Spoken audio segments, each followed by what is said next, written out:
Hi guys! Welcome back na naman sa aking YouTube channel. So, eto, nag-announcement na si Mirpo regarding do sa Boosting World server closure pre-announcement. So, kung mapapansin nyo, nakalock na yung unseal. Na-unseal nyo ba yung character nyo? Siyempre, joke lang yan guys. Yung unseal na yan, yung unseal na box. So, hindi nyo siya maa-access. Tapos sa February 17, hindi mo na rin maa-access itong Unified Market.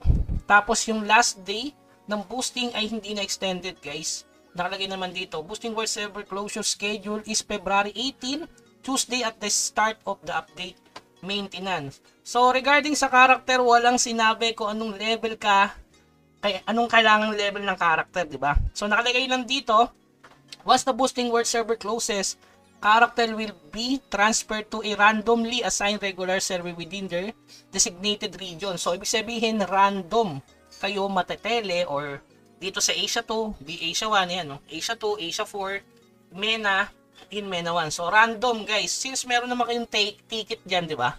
Yung pre-ticket, nung level 50 ata yon. So, pwede naman tumalon within Asia, isang ticket lang naman yun. Pero galing in MENA, papuntang Asia, dalawang ticket na expedition yung kailangan nyo yung ginto, guys. So, swerte yung sa Asia lang, random. Pwede kang tumalon sa server namin. Kung Asia 2, 83 tayo, diba, mga bossing. So, yun.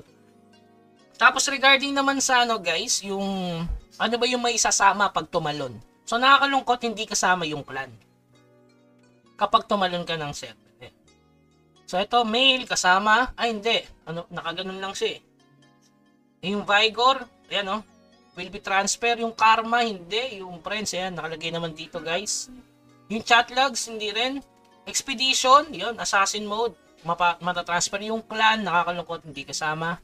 Quest. Tapos itong support count, syempre yung sa clan yan, kaya hindi kasama, no? Sa war, so hindi rin kasama ang may tatalon. At saka itong shop cart, yun lang naman mga boss, tsaka etc.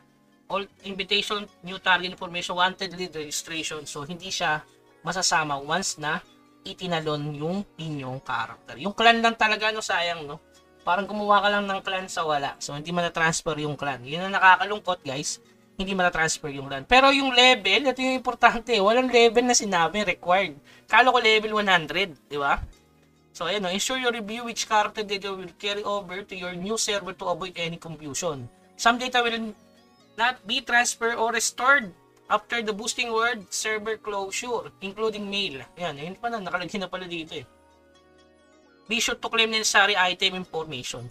Grabe yung unseal, tinanggal agad oh. Yung unseal guys, ito yun. Baka magtaka kayo, kala nyo unseal character ah. Ang crap, unseal, yan lang yun eh, no? Kala nyo, i-unseal yung character, no? Kabado kayo, no? So, yun. So, yun lang naman yung information na kailangan nyo malaman na mag-end na siya. So, sinabi naman dito, the first Boosting World server may be coming to a close, but your story is far from over. A new frontier waits filled with battles to win, alliance to forge, and legends to be made. Step boldly into the next chapter of your Mirror journey, Dragonia. Sana ko magkakaroon ng season 2 yan mga boss. Okay, so yun lamang guys, keep grinding. Huwag kalimutan mag-subscribe sa ating channel para sa iba pang update. Kita-kits tayo siguro next year sa Legend of Ymir. O kaya boosting ano din sa Nightcrow kung gusto nyo i-try guys. Malapit na yung bootcamp ng Nightcrow. Mabilis din magpa-level doon mga boss. Okay, so yun lamang guys, hanggang sa muli. Paalam.